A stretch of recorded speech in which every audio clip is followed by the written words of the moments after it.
Monsieur le maire de Colocoste, bonjour. Alors, c'est un grand jour aujourd'hui quand même pour votre ville. Oui, oui, c'est notre deuxième jour d'ailleurs, puisque notre spectacle dure 2 soirées de suite, et avec l'animation du samedi après-midi. Enfin, nous avons même commencé ce matin à 10 heures avec le marché à l'ancienne. Et puis cet après-midi, vous avez pu voir les animations, l'arrivée de la reine Anne d'Autriche, de Mazarin, du roi enfant, Louis XIV.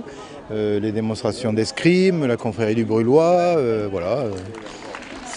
Comment est-il possible dans un village comme Colocoste, il compte combien d'habitants?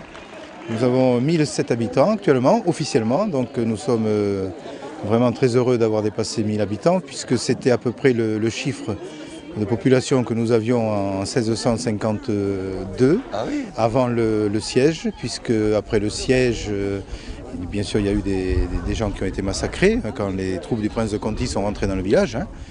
Et par la suite, bien sûr, il y a eu des pillages, il y a eu un problème de disette, de famine, une épidémie par-dessus. Il ne restait plus que 300 à 400 habitants maximum. Et d'ailleurs, l'année qui a suivi le siège, tous les enfants qui sont nés cette année-là sont morts.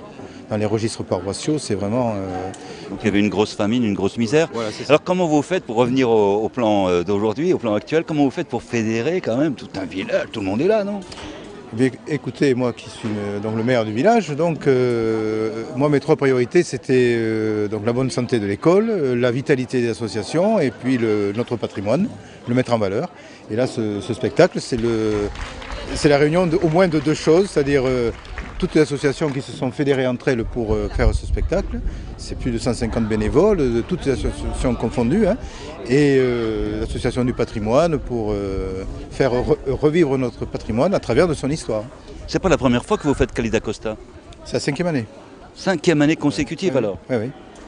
Alors ça se fatigue pas, ça s'épuise pas? Non, là au contraire, on est autant de figurants, si ce n'est plus, et on fédère même des figurants des communes voisines qui viennent, qui reviennent. Non, J'ai vu quand même de très très jolis costumes partout, hein, c'est extraordinaire.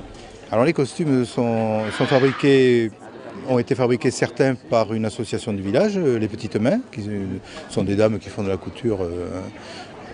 Donc elles ont fait quelques costumes, dont le mien. Costume de consul. C'est la tenue des consuls. Vous êtes rétrogradé là, monsieur le maire. En bipart, noir et rouge, et c'est une tenue qui nous a été... On a eu l'autorisation de la porter au XVe siècle. D'accord. Donc on a eu cette autorisation, ce sont les vicomtes du Brûlois qui nous ont autorisé à porter la robe consulaire, qui est la même robe que portaient les capitouls de Toulouse. Le noir et rouge, d'ailleurs on porte les couleurs du stade de Toulouse. Toulousain, c'est voilà. bizarre. Et voilà, donc depuis le début je joue mon propre rôle. Voilà. Bon, c'est vraiment formidable.